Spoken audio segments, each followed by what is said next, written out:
last night. How about that? Evened up the series at 1-1, beat the Rockets.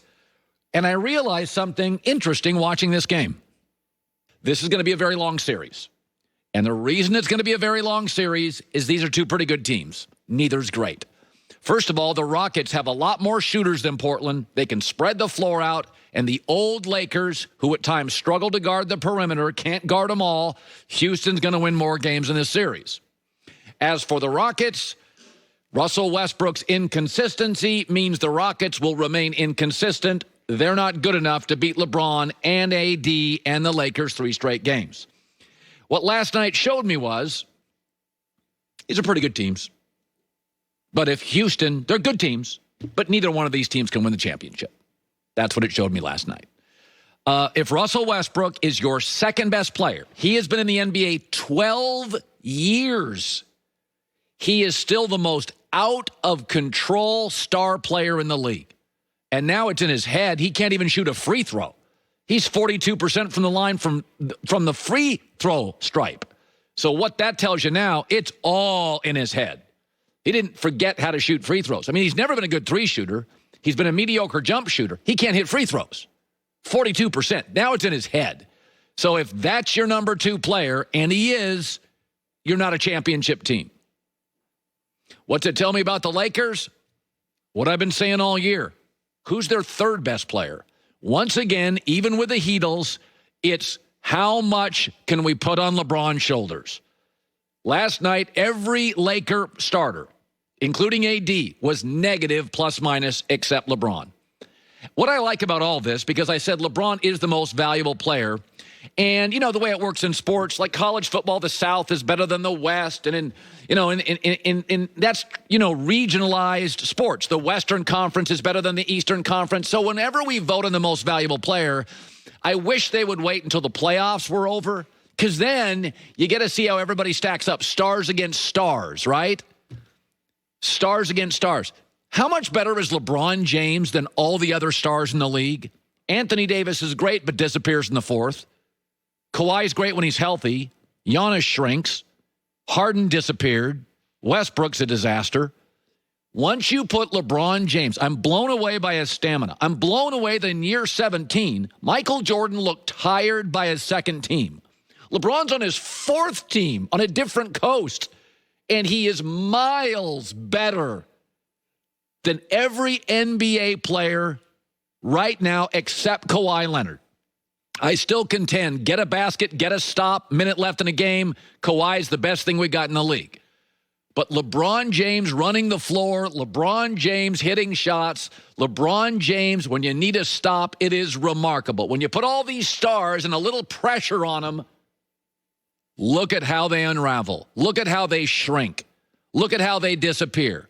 And there's LeBron dominating another NBA playoff game. I've watched every single playoff team multiple times. You know what we've got? Of the 7 pretty good basketball teams, all with major flaws.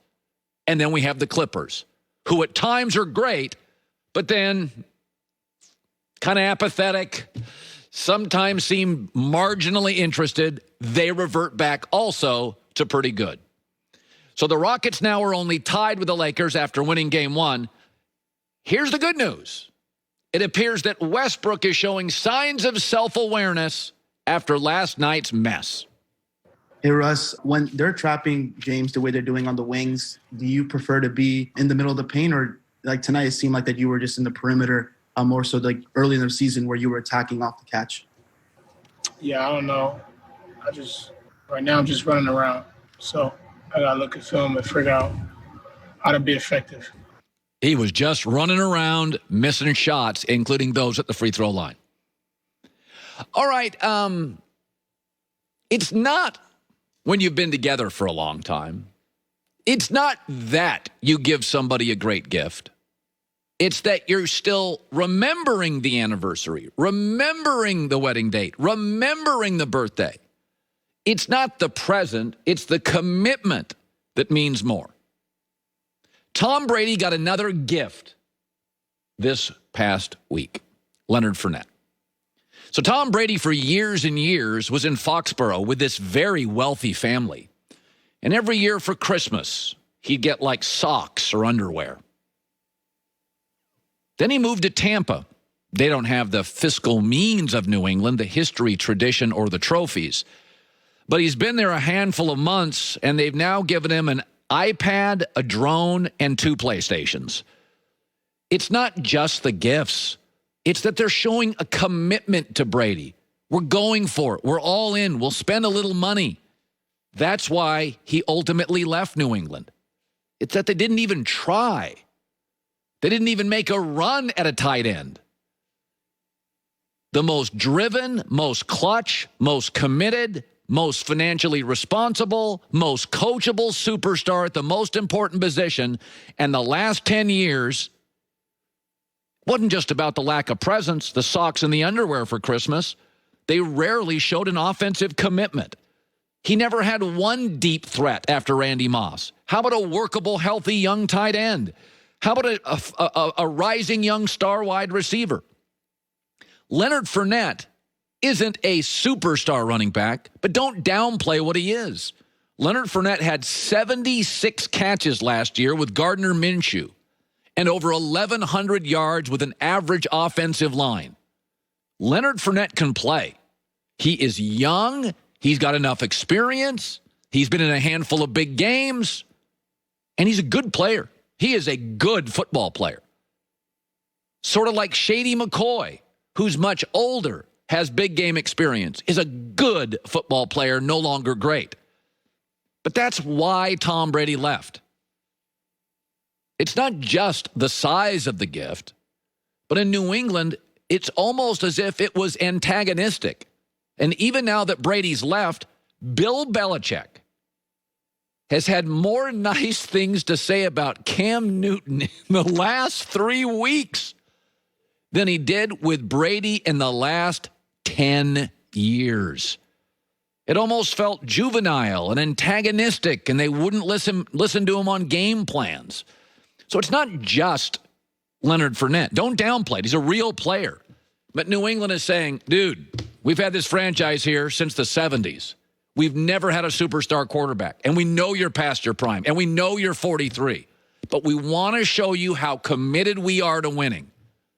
Like, that matters a lot. And this is why Tom Brady left. I mean, the Patriots didn't even fake it. They draft another safety and another corner and another interior defensive lineman. Yeah, the defense is great.